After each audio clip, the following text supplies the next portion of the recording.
Poppy SSC English second paper এই বইটি থেকে কমপ্লিটিং সেন্টেন্সের প্র্যাকটিস পড়া হচ্ছে। তো 105 নাম্বারের এতে বলছে a university is a seat of learning, so everybody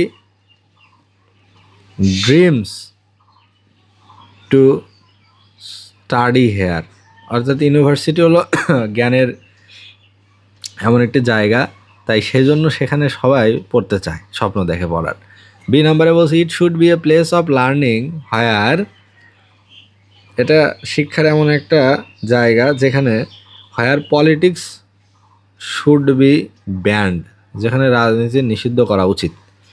C নাম্বারে বলছে but nowadays peaceful atmosphere is absent from the university because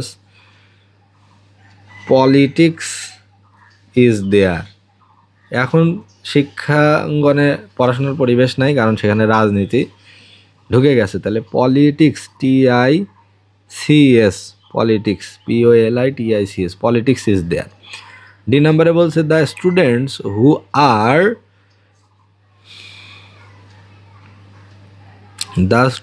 who are involved in politics live a carefree life, অর্থাৎ বেপরোয়া জীবনযাপন করে যারা রাজনীতির সাথে জড়িত। ই নাম্বারে বলছে the sooner it can be controlled the better it will be, অর্থাৎ যত দ্রুত এটা কন্ট্রোল করা যাবে, নিয়ন্ত্রণ করা যাবে, তত মঙ্গল হবে।